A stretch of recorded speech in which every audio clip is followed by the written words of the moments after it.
Well, with Generation 6 of Pokemon on the horizon, I bet a lot of you are looking for any detail regarding the new Pokemon that gets released, particularly whether or not a certain starter has a certain typing combination that may or may not be a little overused. One thing I always look forward to when new Pokemon come out are the designs and mythologies of the ones that come out, because I really play Pokemon mostly for those reasons.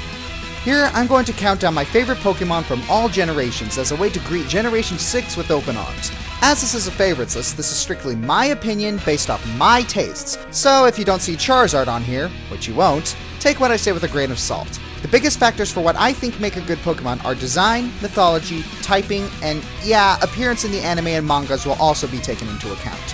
One thing I'm going to note is I'm not a competitive Pokemon player, so usefulness in battle isn't going to be too much of a factor here. So if you're from Smogon, don't kill me if I say something stupid. This is just from the perspective of a Pokemon fan who enjoys the games as a fun way to pass the time and wonder what kind of trainer I would be when inserted into these worlds.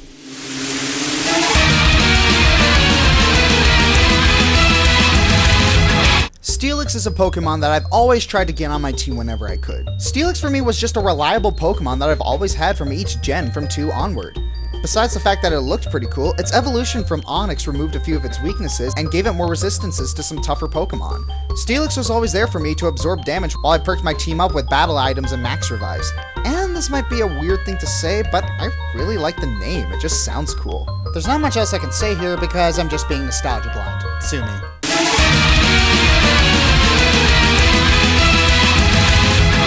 Eevee was an interesting creation due to its ability to evolve into many different types of Pokemon. Everyone has their favorite evolution, as they're called. I'd have to say my personal favorite evolution would be Espeon. Espeon's appearance is very interesting, being reminiscent of a Nekomata, that is, a Japanese goblin cat with a forked tail. It also seems to have traits of other cats and a little bit of fox in it. I'm also a big Psychic type fan, so this is a big one for me. Its mythos is very interesting too, that it only follows trainers it deems worthy and can predict the future using wind currents. It was so awesome, it was even on Red's team in the 2nd generation. At first, I, like many others, was confused as to the reason. This was apparently explained in the official manga, where Red captured a genetically altered Eevee, nicknamed V, which could cycle between its evolutions at will. Red bonded with V so much that it evolved permanently into an Espeon. Well, that's kind of a downgrade.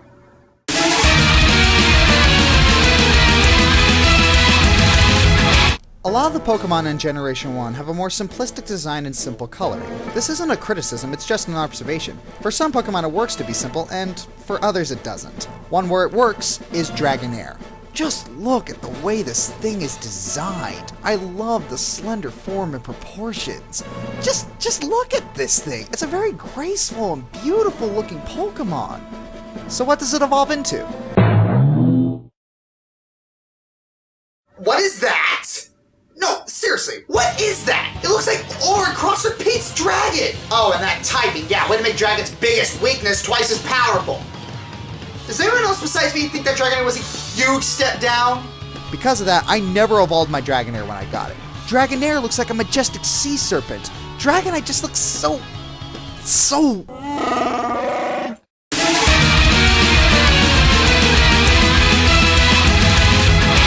Gardevoir is one of the most popular Pokemon of Generation 3, and for many good reasons. The first is its usability in battle with its good move pool and a high special attack and defense.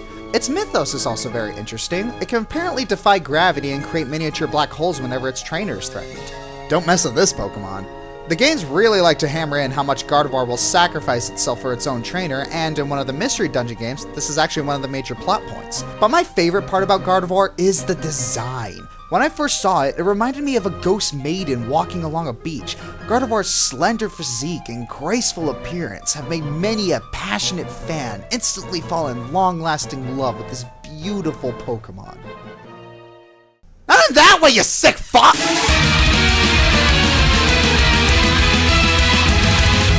I'm putting Galade above Gardevoir. Insert Tumblr social justice. OMG, you're so sexist! Anyways, Galade just appeals more to me than Gardevoir does. For instance, Galades are inherently more honor-based, being a master of courtesy and swordsmanship, which is pretty ironic as it can sense and predict what its opponent is thinking. Quite the honorable and fair-playing gentleman. Anyways, Galade has a real coolness factor to him. Those arms, they go all Wolverine and extend elbow blades. Another reason I put Galade above Gardevoir is because, well, he was more useful to me.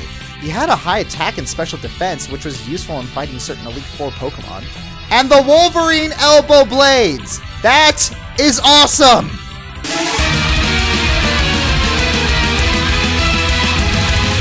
There seems to be at least one starter Pokemon in everyone's favorites list. It's understandable as you're forced to pick one of them, so you have no choice but to bond with them. The one I would have to pick would have to be the second evolution of 2nd Gen's fire starter, QUILAVA. Anyone who knows me knows I'm a sucker for the fire element, but this is beyond that. I just love QUILAVA's design. The color scheme works, the blue and tan offsetting each other very well, and its body shape fits one of my favorite attacks, Flame Wheel. Just look, it just seems like QUILAVA was designed with that move in mind.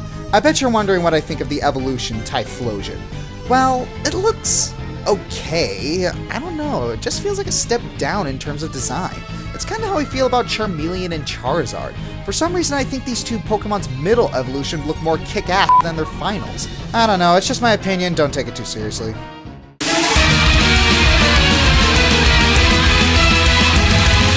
When I was a kid, I was waiting for a great musical Pokemon to be created. As it turned out, I wouldn't get my wish until Generation 5 with Meloetta, or as I like to call her, Eat Your Heart Out, Jigglypuff.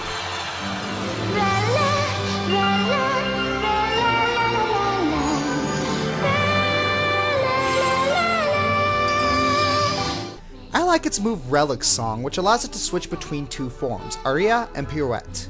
The typing changes in between forms too, adding a layer of strategy.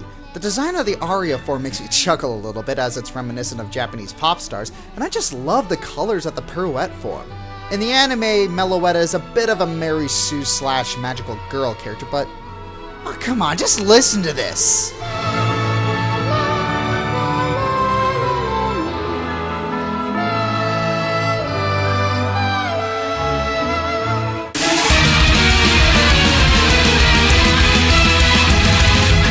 The top 3 of my favorite Pokemon are all fire types. Who among you was surprised?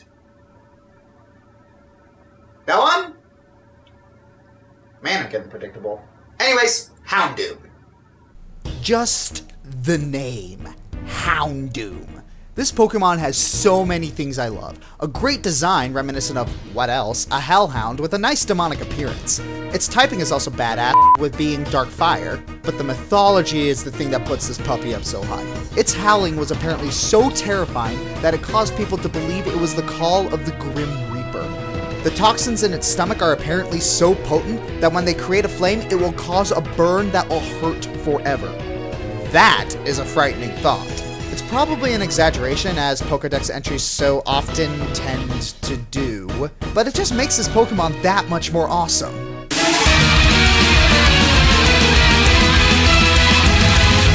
Darmanitan is my favorite non-legendary. I love everything about this Pokemon. Just look at that grin. It just says, I'm gonna start a fight and have an awesome time doing it. It's mainly the grin. I just love the grin. It just screams at me. What's the feeling I'm looking for? Oh! Darmanitan! Yeah! Darmanitan's high HP and attack power make it a downright bulldozer. I laid waste to everyone in 5th Gen with this Pokemon. I also really like this thing's ability Zen Mode, where if it takes enough damage it changes into a fire psychic type and its stats alter. That adds a lot of strategy to it and also gives it an interesting mythos. Zen Mode is an interesting reference to Daruma dolls, and when its eyes change between modes, it references the practice of painting in the eyes of a Daruma doll and their symbolic value in relation to goal fulfillment. It's also a reference to the adage of the 3 wise monkeys: see no evil, hear no evil, speak no evil, as Zenmo and Darmanitan have their eyes become blank, their mouths shut, and their ears covered. Much like people in political debates. Oh man, I just love this Pokemon. It's got a great typing, great design, useful in battle, nice mythos, but the only thing that really hurts Darmanitan from being my favorite is that there really wasn't any cool things he did in the anime. Number 1, on the other hand... If you haven't noticed, Fire and Psychic are my 2 favorite types in Pokemon. And when I was told that some Pokemon in Generation 5 were having both of these types, I was hyped. The first one was Darmanitan, which halfway qualified and was already mentioned. The second one... That is so cute! Blood! Death! Destruction! War! Sex! Gore!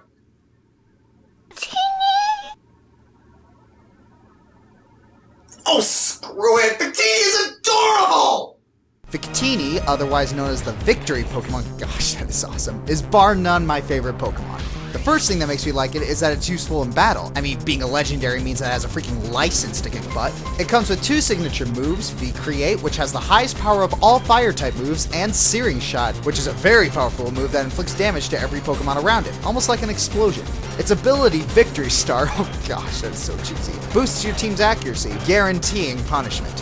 This Pokemon was so awesome, it got 2 moves, where all it did was kick ass and look adorable.